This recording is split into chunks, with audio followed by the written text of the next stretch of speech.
You're listening to the Crosscheck NHL Show, part of the Locked On Podcast Network. Here are your hosts, Andrew Berkshire and Mary Clarke.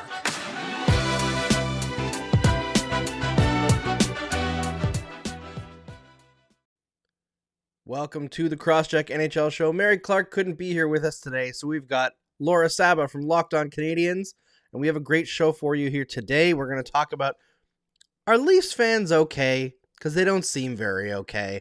And hey, the Leafs themselves, are they okay? Because they're making some weird decisions too. Sidney Crosby reaches 1,400 points in a dominant game where he was involved in all three of the Penguins' goals, including the winner. And I don't know if we appreciate him enough. We don't talk about Sidney Crosby very much anymore. And also, should we change the Hart Trophy? Should we change it to make it simpler for the people who vote on it? I don't know. We'll talk about that with Laura Saba. I'm Andrew Berkshire from Game Over Montreal on the SDPN and the Montreal Gazette. And first of all, before we get into everything, not Mary. I'm used to it now. Laura, how was your weekend? It was great. I didn't do much that I can now remember. I went to a Rocket game. I went to a Rocket game, Laval Rocket versus the Rochester Americans. It was a fantastic game. Place Bell is an awesome place to go see a game. Things were great. It was a fun game. It was actually, I'd been to a few games before, but it was in the Lefebvre era for anyone who follows the Montreal Canadiens and the Laval Rocket. So I'd only been treated to a bunch of losses, and parking is terrible. So I had a miserable time getting there. So this time I took the Metro, and it was a great game. It was an old-timey game. It was so fun, and I highly recommend it as Laval tries to push for the playoffs.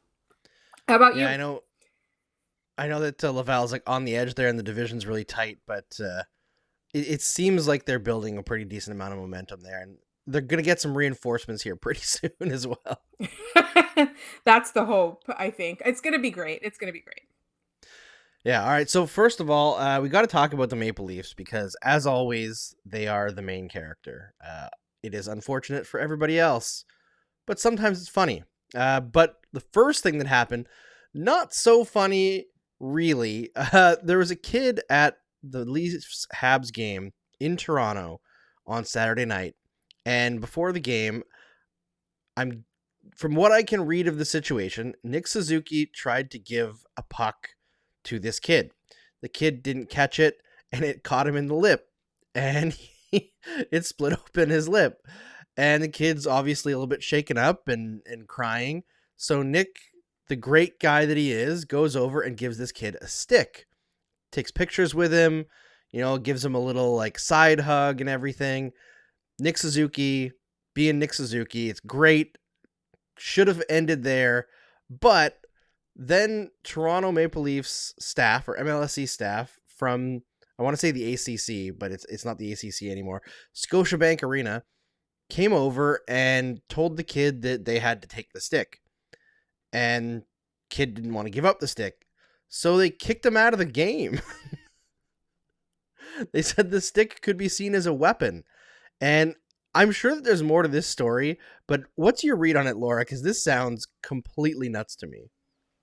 Honestly, I want to know exactly what happened. I would want to hear from like Scotiabank Arena officials, because to my knowledge, this is not the first time a hockey player gives a fan a stick in the warm-ups or between periods or on his way off the ice or something. So presumably this is something that has happened at many NHL arenas before. I don't have children, so I don't know. Like, I haven't had that situation, so I honestly don't know. If I'm coming in with a stick, right, I'm sure that they'd want to take it from me and not let me bring it into the game, because, why would I be bringing a stick unless there's a specific signing that's happening or, whatever.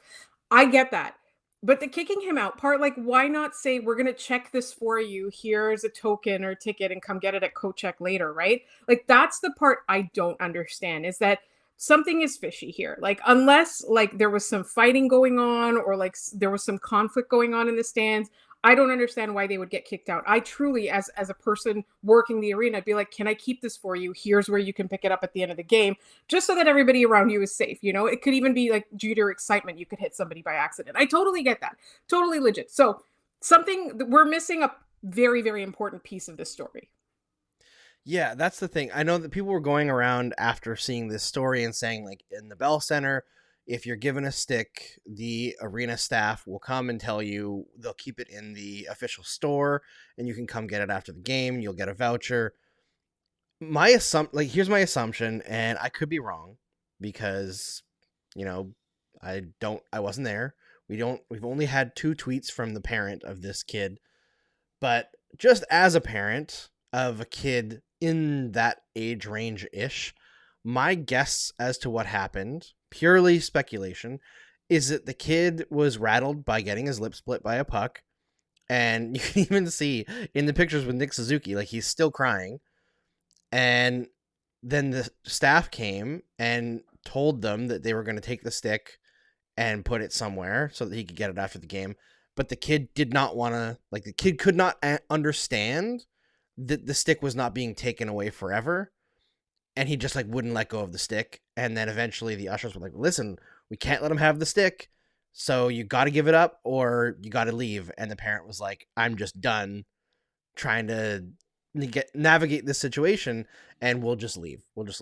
Because to me, I just don't understand how the Maple Leafs could make that kind of decision. And I know it's before the game, but they were down at the glass, which I'm not sure what the policy is at Scotiabank Arena, but I know that in the Bell Center, you're not just allowed to willy-nilly go wherever you want before the game starts. You kind of have to stick into your seat range. So to be in that area, you're not dealing with the rookie ushers, right? Those are $1,000 seats in Toronto. So they paid a lot of money. So I don't know how that situation could have gotten handled that badly to the point where the person got kicked out. My assumption is that the parent made that decision based on the kid not being willing to part with the stick. But if I was the person who was in charge of the ushers, I would have said, let them keep the damn stick for 10 minutes until they calm down. Come back and get it.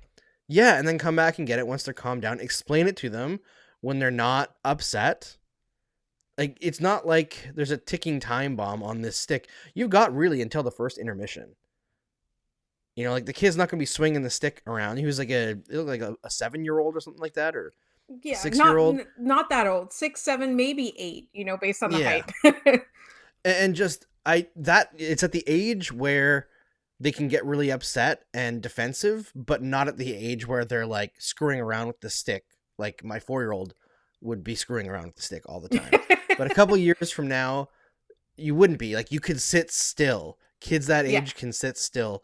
And the worst thing that could happen is maybe someone's view is blocked a little bit if they're right up against the glass or something. But just convince the kid to put the stick down, or hold on to the stick by your side. That's it. Yeah, it's wild to me that they couldn't figure out a solution to this without kicking somebody out of a game where they probably paid upwards of $1,600 to attend. Yeah, that was the thing. It's I mean, even the cheap seats at Scotiabank Arena, especially now that the Leafs are good, even the cheap seats when they were bad were legendarily expensive.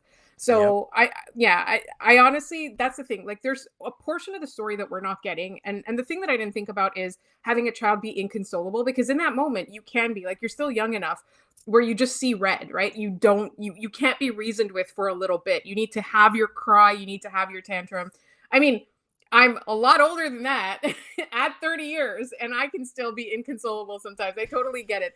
But that's just, it's not the way that it would have been handled. And John Liu of TSN tweeted on Monday morning that the Canadiens are aware of this and are handling it. So I'm not really sure what's going to happen.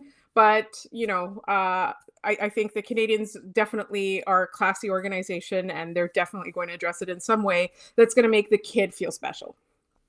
Yeah, that's the thing. I'm sure, I was talking to a couple people last night, and they were saying, oh, well, if it was just a misunderstanding or the kid couldn't be consoled, why would they tweet it out like this? Why would they take it to social media?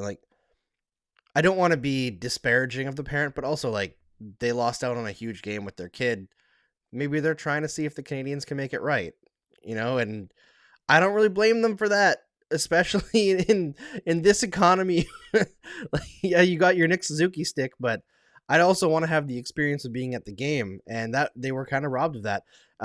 There is a small update to this. The director of guest services for MLSE has reached out to them to to chat either in DMs or by email. So that's a good thing. I'm assuming that the Canadiens have as well, but I'm guessing by the end of this, the kid's going to be pretty damn happy. Like, the end of the story is not being kicked out of the Leafs Habs game. He's going to get a lot of swag for this at the very least. Maybe another game or two, but or very strange situation. Oh yeah, probably a meet and greet with Nick Suzuki. That'd be great. Or like a double hug from Caulfield and Suzuki. There you go. Right? Best thing ever. Now I wish I had a kid.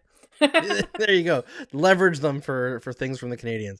But outside of that, there was the actual game where Matthews scored 50 and 50, and then he scored 51 and 50. And it seems like on either side of Canadiens and Leafs fans right now, there's like this group of insane people where I don't understand why they're acting so angry, because this is not a game that had many implications. This was just a fun game, and it was a really good game, a tight game. And it seems like there's a group of Canadiens fans that don't want to recognize that Matthews scored 50 and 50, which, like, sorry, it's just math. He did. He scored 50 goals in 50 games. Doesn't matter if it was from the beginning of the season or not. And then there's like the Leafs fans that are like, well, Caulfield's not even good. And you're like, okay. I mean, they've been saying that since day one, and it's clearly not true. But here's what I'm going to say, though. I am a Montreal Canadiens fan, and as you know, if you have encountered me at any point, Nick Suzuki and Cole Caulfield, currently my favorite Montreal Canadiens. I cannot gush enough about Cole Caulfield, and I cannot be defensive enough about Cole Caulfield when it comes to Leafs fans criticizing him. Like, every time he does something, I have to actively resist the urge to be smug about it, right? But at the same time, Auston Matthews is a generational player. I don't think that you can dispute that. And you cannot say for any kind of certainty that Cole Caulfield will one day be better than him. He might have seasons in the future where he'll score more than Auston Matthews. That's entirely possible. That's not something that I'm putting a lot of money on, because Auston Matthews right now is playing at his best hockey, right? This is a phenomenal year for him. He's breaking Maple Leafs records, setting Maple Leafs records. This is a player that right now is 100% on his game. And as much as I don't like him personally for whatever, I don't, you know what I mean? I like Mitch Marner, for example, as a person, based on the 24/7 Leafs documentary they had on Prime Video. It wasn't 24/7. It was something else. Whatever it was. You know the documentary. The Leafs All or Nothing, I think is what it was called. That's the one. Right. Turned out it was nothing. It was nothing. It was a whole bunch of sound and fury signifying nothing.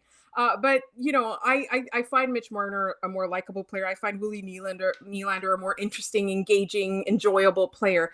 But Auston Matthews' talent cannot be denied. And I think as Habs fans, we need to stop being embarrassing about it, because I don't understand what is wrong with just enjoying what we have. I mean, Nick Suzuki has had a string of quote unquote bad games in the last 4 or 5, and he's still playing phenomenally. Like, Nick Suzuki having a bad game is still Nick Suzuki playing better than most of the people on the ice, right? Why can't we just enjoy that? Cole Caulfield is refining his game after a struggle at the first half of the season. Why can't we just enjoy that? Why do we have to make it about Auston Matthews? Why do we have to say that him scoring 51 goals in 50 games is not a major accomplishment? I don't think it's necessarily linked at all in any way. It just happens to be that goal 50 and 51 came against the Habs, right? That's part of it. You can say that Auston Matthews is a player that you don't like, that is a good player. And that's where I'm at right now. I don't like him, but I can't deny that he's a phenomenal player. No, he's fantastic, and one of the most entertaining players in the league to watch, in my opinion, just because of his strength and puck skills. It's a combo that nobody else has, and maybe nobody else ever has had.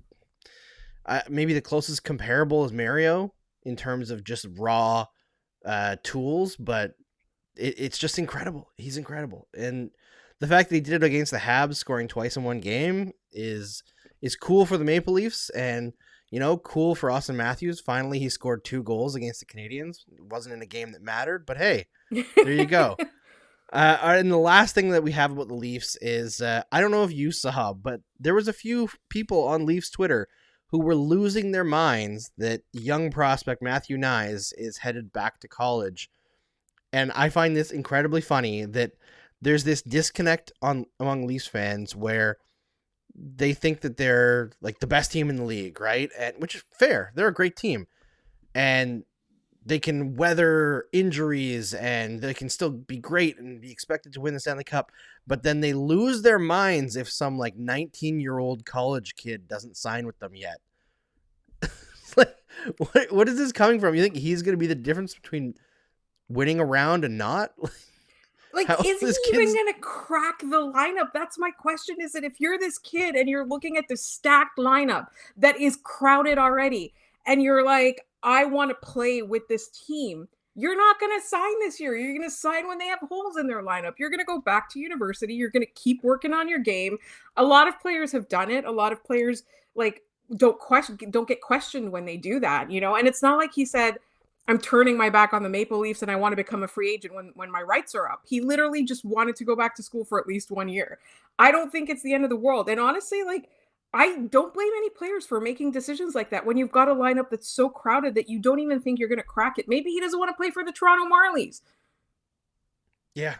Yeah. I mean, and like, you have to let these kids also value their education. I know that one of the angry tweets was saying like, oh, he's in philosophy. Well, so what? There's other things that you can learn in university that aren't necessarily your actual degree. You can switch your degrees. Having a backup plan helps. And I think with the way that we've seen injuries throughout our lives, Laura, derail players' lives, derail their careers, having some semblance of education sounds like a good idea for most players. Right, exactly. Especially since we live in a society, whether it's artificial or not, they do value having that degree, no matter what it's in, more than people who don't. It's unfortunate, and it might not be an accurate reflection of somebody's value, but that's definitely something that is part of our society right now. So why blame him, right? Especially since, you know, he might want to go back to school after his career is over. Like he doesn't want to make it a waste of time. So you collect a bunch of credits so that when you go back to school, it's worth something. And you don't necessarily have to finish school. I mean, that's not necessarily, a requirement, but I don't think that it's fair to criticize a player who's so young that he's still raw. And that's the thing too, is that he's going to be inserted into a lineup that is already a well-oiled machine gearing towards a playoff run, right? You're going to be the disruptor. You don't want to be that guy. You don't want to be that guy that's getting no minutes. You don't want to be that guy that's making the mistakes. I mean, the Canadiens right now can afford to play all their college players because they can make as many mistakes as they want. The season is over. There's no point to winning games, really. There's only a point to trying to win games and throwing players in there, forcing them into situations where they will grow. Like, this player can't come in and grow in a Stanley Cup playoff run. Right. And it's just the reality of the situation. He's not going to get anything out of being on the Toronto Maple Leafs other than probably the salary. That's literally it. Right. Yeah, 100%. All right. We've talked enough about the Maple Leafs, so we're going to move on and we're going to talk about Sidney Crosby. But first, I got to tell you about Built Bar. This is the time of year where I've pretty much given up on all of my New Year's resolutions, but not this year. I'm sticking to my resolution to eat right thanks to Built Bar. It almost feels like it's not really a resolution because I enjoy eating them. Have you tried the Puffs? If you haven't, you're missing out on one of Built Bar's best tasting bars. Puffs are the first ever protein-infused marshmallow. They're fluffy, they're marshmallowy, they're not just a protein bar, they're a treat, and they're covered in 100% real chocolate. Puffs are a fan favorite with some incredible flavors. Yummy, cinnamony churro, coconut marshmallow, banana cream pie. So good. These are going to be your new favorite. All Built Bars are covered in 100% real chocolate. Yes, Puffs included. 100% real chocolate. Low calorie, high protein. Replace your candy bars with these. They're better. A typical candy bar can be anywhere from 200 to 300 calories. Go to Built.com and scroll down to the macros chart and you'll be blown away. High protein, low calorie, high fiber, low carb. Most Built Bars contain 130 calories, 4 grams of sugar, 4 net carbs, and 17 grams of protein. Compare that to a candy bar, which usually has 240 calories, 30 grams of sugar, and dozens of net carbs. Mint brownie, coconut almond, and new for this month, white chocolate cookies and cream. They're all delicious and new flavors are coming out all the time. I think if they think a flavor might be good, they'll make it. It'll be delicious and it'll be good for you. At Built Bar, they're all about the taste. They make it taste delicious first, then figure out how to make it healthy. I don't know how, but they pull it off every time. Go to Built.com and use promo code LOCKED15 and get 15% off of your order. Use promo code LOCKED15 for 15% off at Built.com. Shady Rays is an independent sunglasses company that gives you the features of $200 sunglasses for a fraction of the price. That means polarized lenses, well-constructed, durable frames, and premium high-end finishes. Also, something you won't find anywhere else is Shady Rays' insane protection program. Shady Rays includes lost and broken protection for every pair. Lost protection. I've never heard of that before. They will send you a brand new pair if you lose them, no matter what happened. Give them a try, and if you don't like them, you'll pay nothing. It's as simple as that. Plus, 10 meals are donated to fight hunger in America when you shop with Shady Rays, exclusively for our listeners. Head to shadyrays.com and use the code LOCKEDON to get 50% off of 2 or more pairs of polarized sunglasses. That's code LOCKEDON for the best deal of the season. 50% off for 2 or more pairs of Shady Rays sunglasses, backed by over 150,000 verified 5-star reviews. I don't know about you, Laura. That sounds like a pretty decent deal overall. Sunglasses are pretty expensive nowadays. It's all right, true, so let's and talk. They do ship everywhere. That's the other thing too. Yeah. A lot of those companies are just USA, or they charge you more than you're buying in shipping. So nice to see everywhere represented. Sidney Crosby, game against the Predators, and he scores the first goal. He assists on the tying goal, and then in overtime, Sidney Crosby comes up again big, and he scores it again. He's on pace over an 82-game season for 101 points. Started the season injured. I believe he had surgery in the offseason. He started slow after that surgery, but he's been on fire lately. He leads the Penguins by all of the analytics in terms of like WAR, or goals above replacement, or expected goals above replacement. He is, again, their MVP, and the team has turned around since he came back from injury. Like, it's night and day. They were about 500 without him, which is without him and Malkin, which was actually incredible, and why Mike Sullivan should be up for the Jack Adams. But he's come back. They're a killer again, and the Penguins are underratedly one of the best teams in the league in terms of controlling play. Are we forgetting about Sidney Crosby? I know that there's a great reason to be hyping up Auston Matthews and Connor McDavid, but is Sidney Crosby not getting the respect he deserves anymore? I think we have kind of forgotten to talk about him, which I don't think is necessarily unfair because for many years he was it, right? He was the only one we could talk about. And now this year there's so many other storylines with other star players, even including like Jack Eichel's words against Buffalo and all of that. There's so many things to talk about. There's so many people to talk about. And there's so many players that are like, they're getting deserved attention, like Cale Makar this year, you know? That's another person that you want to talk about. Or Roman Josi, people talking about how even this year he's going a little bit underrated. I think it's easy to forget about Sidney Crosby because he's clearly on the tail end of his career. Doesn't necessarily translate on the ice that much. He still plays like a player that's better than most of the people on the ice. Most nights he's the best player on the ice no matter what, even though he's basically, you know, he's younger than we are, but I'm not even going to say it. But yeah, he's on the declining side of his career. But we have forgotten about him. And the reason that I say this is simply because he has not been in the conversation while he's quietly turned the Penguins around, you know? And I want to think about, imagine injuries and lockout did not derail his career. Just imagine what his stats would look like. It's heartbreaking to think of how his injuries have been mismanaged because he could have been on the ice doing even more. And I know he's definitely the kind of really competitive guy. That's probably something that does matter to him a little bit. But at the end of the day, he shows no signs of stopping. And the Penguins are a perennial threat. And the thing that I like, the very thing that you said, you know, without Malkin, without Sidney Crosby, they were a 500 team. It's like the Penguins can just do anything with some guy, right? Like they have like Chris Letang, one of Crosby, Malkin, or none of them. And then like Jake Gensel, and then like a bunch of some guy. And then some guy, for whatever reason, puts up like 40, 50 points. I hate that. But, you know, it's like you said, it's a testament to great coaching. It's a testament to good drafting or developing, whichever one it is, or maybe just even having an eye for a player that is more than he seems. But in terms of Sidney Crosby, I do think that we don't talk about him enough this season. But at the same time, it's not like, you know, Auston Matthews or Connor McDavid or Leon Draisaitl, like all these people, the hype around them isn't deserved.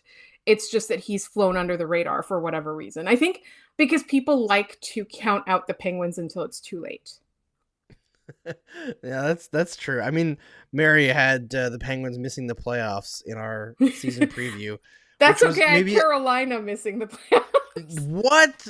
Yes. Laura. I mean, I actually ended up agreeing with Mary because she convinced me, but we wrote off Mike Sullivan. It was not the wisest choice, but I mean, I also had the New York Islanders winning the cup this year, so not great predictions overall. Yeah. So Sidney Crosby right now at 1,400 points is 22nd overall in the history of the league in point production. Right above him with 1,403 is Alex Ovechkin, but Ovechkin's played 167 more games. So it's weirdly clean. Sidney Crosby has played exactly 1,100 games and has 1,400 points. That's awesome. Yeah, I as somebody who is one of those people who overvalues the symmetry of numbers and like flat numbers, even numbers. That's really great. But I wonder now, Crosby is 34. He's about 6 months younger than I am.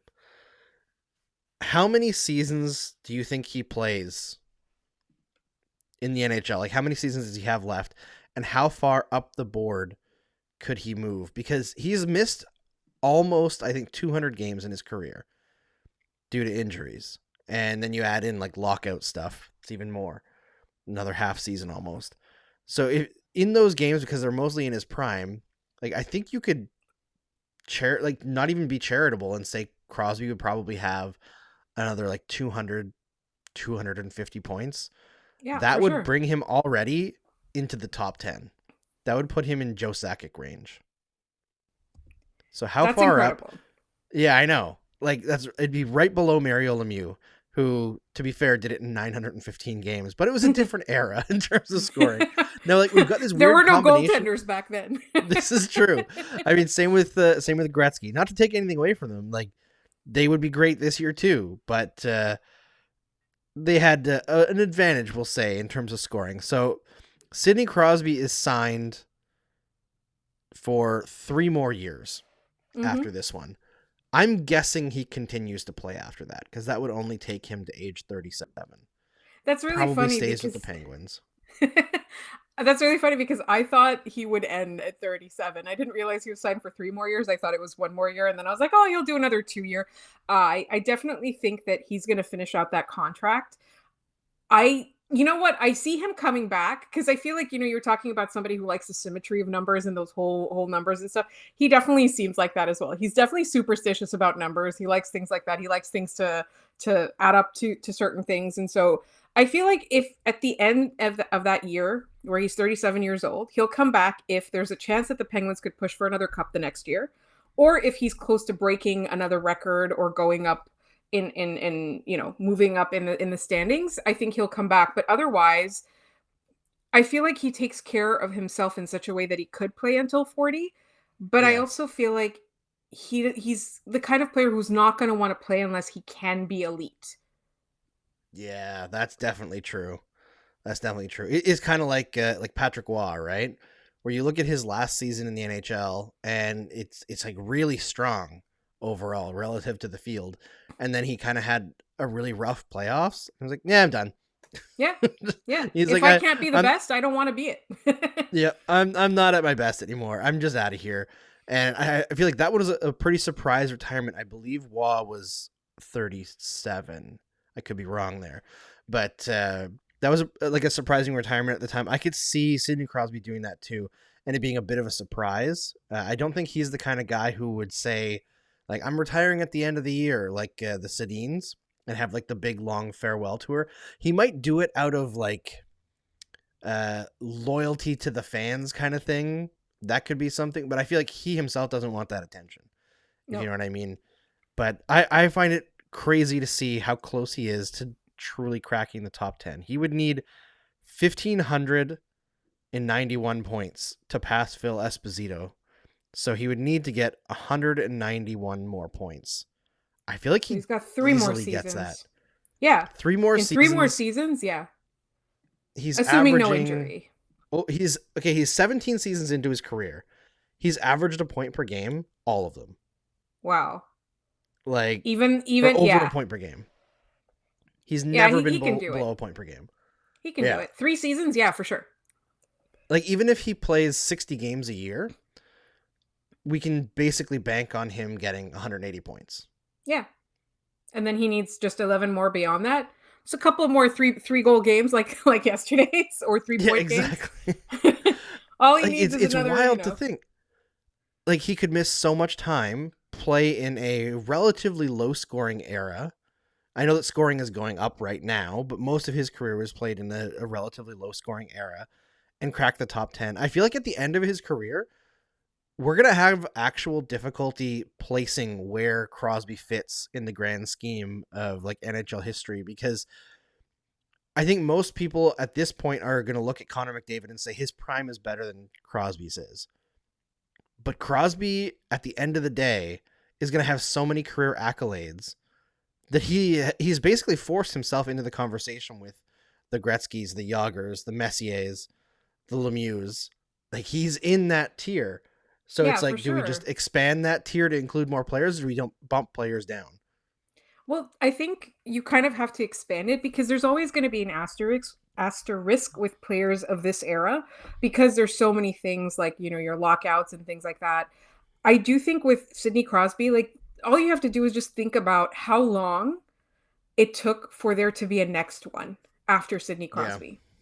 That's when I look at like if I'm trying to look at a player, whether he's generational or not, how long did it take for another person to enter that conversation? Because even though we talk about Alex Ovechkin so much, we don't talk about him in the same way. Alex Ovechkin is an offensive goal scoring player. He is he's a superstar at the one thing he does, whereas Sidney Crosby does a whole lot more than that. And it's an unfortunate conversation because people are always going to get mad when I say something like this. Like there's always going to be arguments about this. And at the end of the day, he's going to score more goals probably. But in terms of points and contributions to his team, Sidney Crosby, I mean, I think that it's by like far and away, he was the best player for like what, a 10-year period? How long, right? Like, yeah, it's like from the moment he entered the NHL, you could argue he was already the best player in the league until McDavid. And even McDavid took a few years to actually get to Crosby's level. Yeah, there were questions about McDavid. Is he ever going to get that far? And yeah, his prime is amazing. It's so fun to watch. But Sidney Crosby was the only one in that conversation for a very long time, even when he was out. Yeah, it's wild. All right, we're done with Sidney Crosby. We're going to talk about, we're all leading into this same thing. Talking about Matthews, talking about Crosby. We're talking about the Hart Trophy. It's the conversation that dominates pretty much every year around this time of year. And we're going to talk about that in a moment. But first, I got to tell you about BetOnline. BetOnline is your number one source for all of your betting stats and sports info. Find all the latest sports developments, league news, and reviews, including this year's basketball playoffs and the start of the MLB. BetOnline is your continued source for all your sport wagering information from live betting, playoffs, esports, and more. Head to the website today or use your mobile device to learn more about the trends and action. BetOnline, where the game starts. All right, so every year, Laura, we talk about the Hart Trophy, and you see writers from across the NHL always complaining about, is it most valuable? Is it just best player? Here's where I come down on it, and I don't know how yours is, because I don't think we've talked about this before, you and I, but we already have a best player award. It's called the Ted Lindsay Award, and every time I say that, I get NHL writers saying, yeah, well, we don't get to vote for it. Who cares? NHL writers don't get to vote for the Vezina either. The GMs do. Does that mean we need a separate goalie award? It all comes down to like how self-centered are you that you believe you're the one who should choose best player, even though the players already choose it. You've got a different award. Just vote for that. I made a gesture off the screen because I didn't want to get fired. And I think everybody listening and watching can guess what that gesture was. Nobody cares, okay? Nobody cares. And the thing with the Ted Lindsay Award is that it's there for a reason. And that's why there's a different award for player most valuable to his team. You might not be the best player in the NHL, and that's fine. You might not be, but the way that I always look at that award is if you took this player out of the lineup, how would the team fare? That's, to me, that's what valuable means, right? Like, you can have two players that get like 100, 120 points in a year. You know, in another era, you could get those players, but like that team doesn't make the playoffs. Like, should they even be in the conversation? They can be the best player, but were they the most valuable to their team? Not really, because the team sucked with and without them, right? That's the way that I look at it. Is that, like, you know, and that's why goalies so rarely win it, because it's usually somebody else carrying the team. But if you look at the Canadiens, they've got 2 Hart Trophy winners that were goalies in the last couple of decades, right? And there's a reason for that. It's because if you removed Carey Price from that season, the team wouldn't be that good. And it's the same thing with Roman Josi. Like, people are really neglecting him in this conversation because they want to talk about whether he should be in the Norris conversation or not. Take him out of the Nashville Predators lineup. Where would they be right now? Certainly not counting points, challenging for a playoff spot. No, and I think the whole playoffs thing is super interesting because I think there's, on the one side, you have a lot of analytics people who are like, value added is value added. And this person who was elite, you know, if they didn't make the playoffs, it's not their fault. And it's like, yeah, no one's saying it's their fault that they didn't make the playoffs. They needed to be better for that team to make the playoffs. But to me, and I'm in line with you with this, is if you make the playoffs, that value is worth more, right? So if somebody has, like, if Connor McDavid last season, the Oilers didn't make the playoffs, he'd still get all my Hart votes because he did something that was basically unprecedented in terms of his offensive production. It's the kind of season that we haven't seen since legitimately Mario Lemieux. So nobody else was even close to him. He blew the field out of the water. So then he still gets my Hart votes, even if the Oilers missed the playoffs. But if there are 2 players that are really close, I'm going with the one whose team made the playoffs. Right. And That's the like thing, the is, differentiator. like, exactly. And I feel like with the MVP vote, a lot of times, I don't want to call it laziness. I want to call it a lack of depth in terms of the analysis, because if you want to remove the player from a lineup and see how they'd fare, you'd have to have a really good understanding of stats and the way that with or without you works. And I don't know what it's called now. I always just call it Wowie, but you know what I mean, right? You'd have to have that understanding of really, truly, what is the player bringing to this team other than the goals that they're scoring or the assists that they're scoring or the saves that they're making. It's like, there is definitely a logic and a reasoning to be had and to be made. And that takes time, it takes depth, it takes understanding. And that's why it's hard to decide. And so that's why it's like, well, it should just be the best player because that's just easier to tell objectively. And I don't think that that's, you know, like these kinds of things, the reason so many people get a vote and the reason why so many of these awards have like staggered voting or whatever you call it, when you ranked voting, is it like you rank from 1 to 5 or whatever? The reason is because it's not supposed to be objective. It's supposed to be subjective. That there's a reason why you get a vote. Otherwise they just take the top point getter, but there's already an award for that too. So, you know what I mean? Like, I find that you need to have a little bit more critical thinking. Even though it's hockey, it's not that deep. If you want to vote for an award, you need to be able to think critically. And a lot of people just want to make it easier for them to not have to do that. Yeah, and I hate that the argument, like, oh, it's hard to do. It should be hard. Like, you're giving out an award to most valuable player in the league. If it takes you a couple weeks to come up with a name or your list, and you have to do research about it, good. That's like part of the job. You have a privilege to vote for this award. There's only a handful of people who cover this sport who actually get the privilege to vote. Like, take it seriously. And I think most people do. Most people. And that's why they kind of complain that it's hard, because it is hard to divine value. And like we've talked before about how, like, how does it factor in when somebody else is putting up the same numbers? Like Draisaitl's putting up just as much in terms of point production as McDavid is. Not quite the same, but still close. To me, that doesn't really matter. Like, the point production part, it's what you mentioned. How good is the team without you versus with you? McDavid is the one carrying the bag in Edmonton, and he always has been. The Draisaitl Hart was kind of a weird one just based on him scoring a bunch, which is great and adds value, but he also gets scored on a bunch.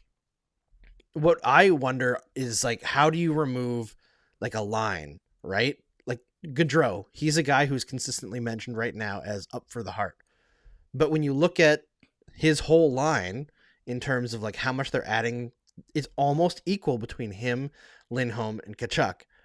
In terms of like all the analytical models show them as like all of them are adding about the same amount to the line. How do you separate that? You know, like that's the toughest part is line mates and usage, but that's where you have to actually dig into it. And you don't have to vote the same way as everyone else does. I think there's so many writers out there now who fear, because the ballots are disclosed, having a contrary opinion. But you're allowed. I think the main thing that writers are afraid of is something like what happened when Jose Theodore won the Hart Trophy and being exposed as the one writer in Montreal who didn't put Iginla on their ballot at all, and Theodore won it by like the value of one vote. Yeah.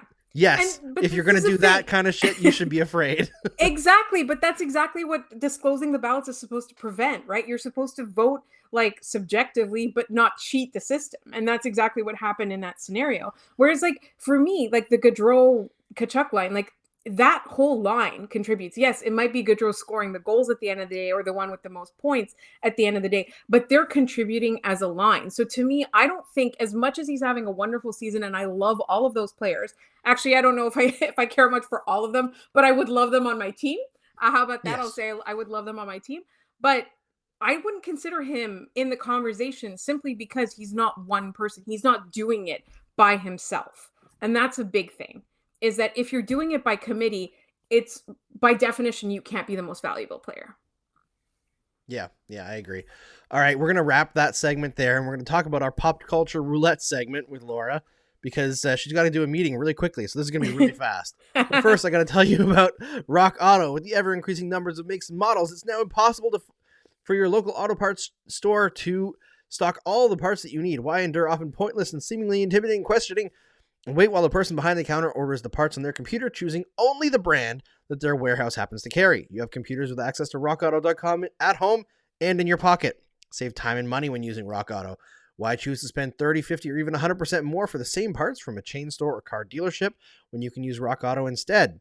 Rock Auto is a family business serving do-it-yourselfers for over 20 years, which means they care about you. You're a customer that they want.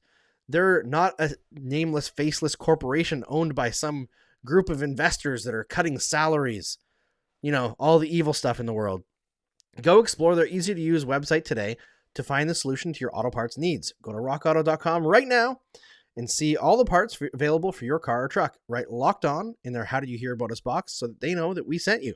Amazing selection, reliably low prices, all the parts that your car will ever need. rockauto.com. All right, Laura. So I watched one new thing in the last week. It was basically while I was doing work in the evenings. My wife, Kish, started watching a new Netflix series called Is It Cake?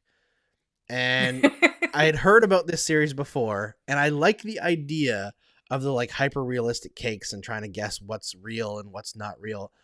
But I swear to God, there's a prerequisite on all of these reality TV show cooking competitions for the host to be the most annoying, unfunny loser. It's like, just act super zany and say stupid stuff.